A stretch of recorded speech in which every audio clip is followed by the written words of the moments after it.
Kembalinya market Amerika untuk aktif dari libur Juneteenth holiday, ternyata kita melihat pergerakan yang relatif negatif untuk risk aset, termasuk juga salah satunya adalah commodity emas.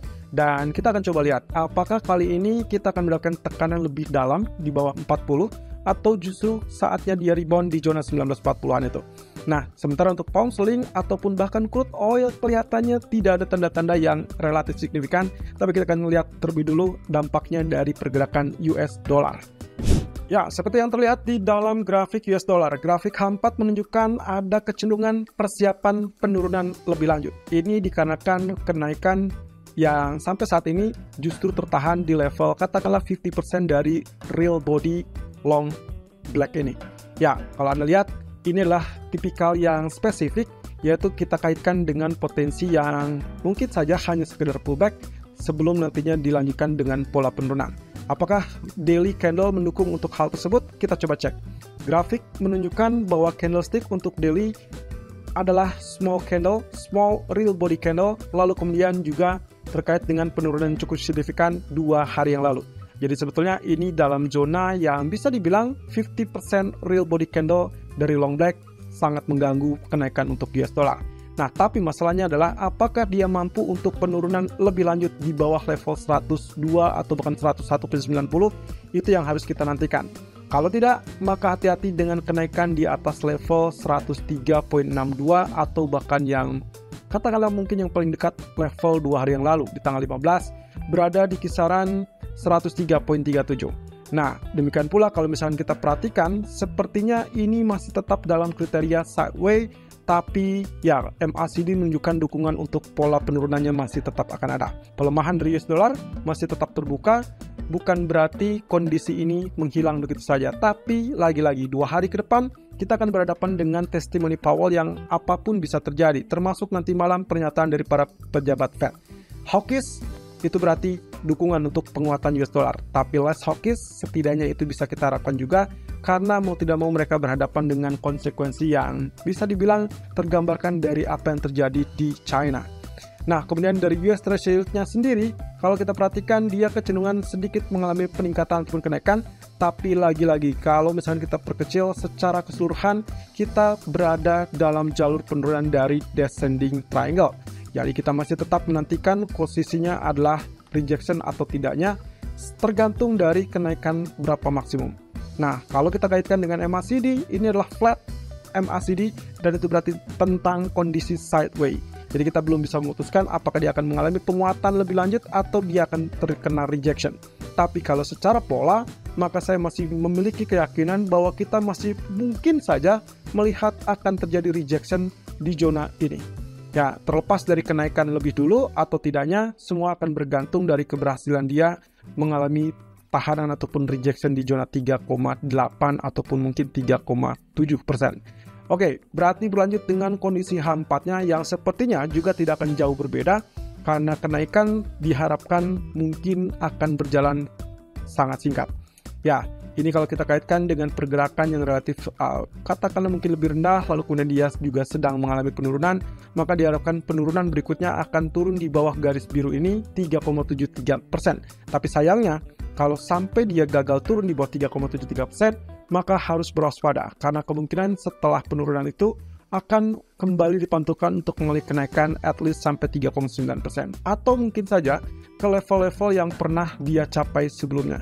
Jadi ini masih dalam level resisten, tapi masih sangat memungkinkan untuk potensial rejection.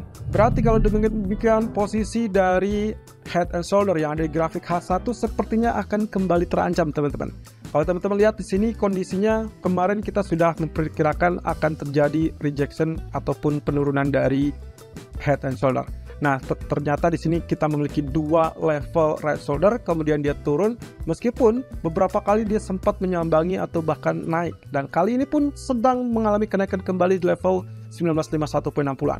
Kita tinggal tunggu saja, apakah dia akan lanjutkan kenaikan tersebut atau tidak.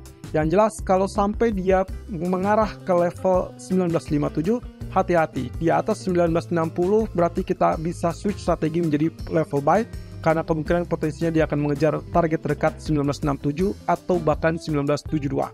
Nah, sementara itu secara keseluruhan kita masih tetap harus memastikan juga kalau memang dia ingin mengalami penurunan atau katakanlah dengan target dari head and shoulder, kita pastikan dia harus rejection turun, dan kemudian target sesuai dengan ketinggian dari bagian head kita perkirakan akan berada di kisaran 1938-1940-an.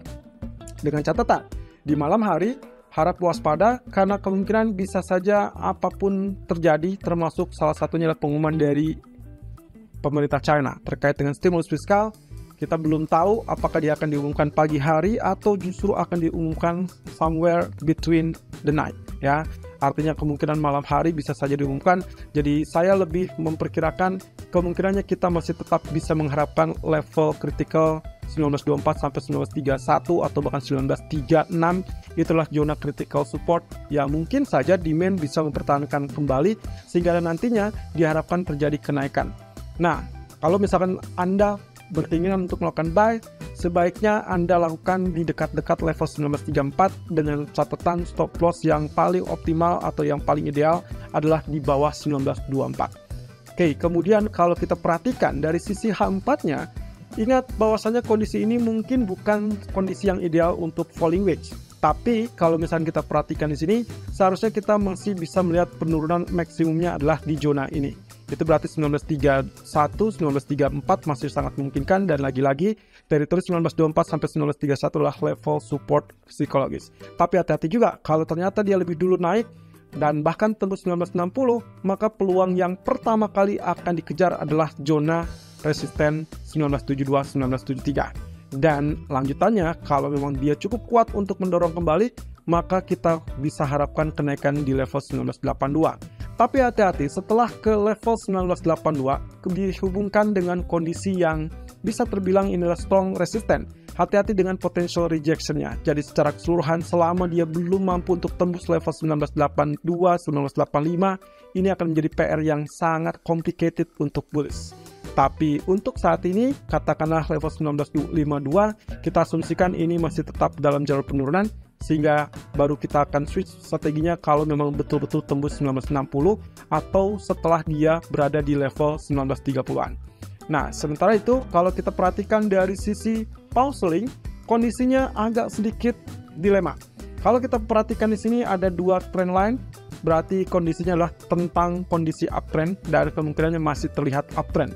Walaupun kalau kita perhatikan dari candlestick daily, kemarin ditutup dengan kondisi bearish, dan ini sangat negatif teman-teman.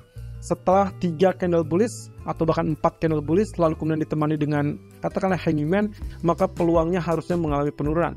Tapi kalau dilihat dari grafik H4 masih tetap memungkinkan untuk terjadinya pantulan. Sehingga kali ini, walaupun terjadi pantulan, katakanlah kita masih menantikan ada retest level support di area trend line, kemudian sebelum itu barulah dia akan terjadi kenaikan. So, kita masih memperkirakan buy on rumor sell on fact dengan kenyataan bahwa 3 pertemuan terakhir dari BOE selalu gagal untuk mengalami kenaikan. Jadi katakanlah ini akan terjadi kenaikan sampai menjelang pengumuman suku bunga, tapi kemudian nanti kita harapkan barulah terjadi penurunan. Walaupun penurunannya belum tentu di 1.2847, bisa saja setelah dia mengalami kenaikan katakanlah mungkin mendekati 1.2940. Nah, sementara dari sisi lain, untuk crude oil sendiri hampir mirip dengan apa yang terjadi pada pound sterling. Kita berharap akan ada penurunan, tapi dengan kenyataan yang juga tidak bisa dipungkiri adalah kondisinya kita asumsikan ini masih tetap dalam jalur uptrend karena trend line menunjukkan hal tersebut. Jadi kita bisa berharap di sini barulah akan terjadi kenaikan, dan itu berarti butuh koreksi yang cukup dalam sampai ke level at least 70.00.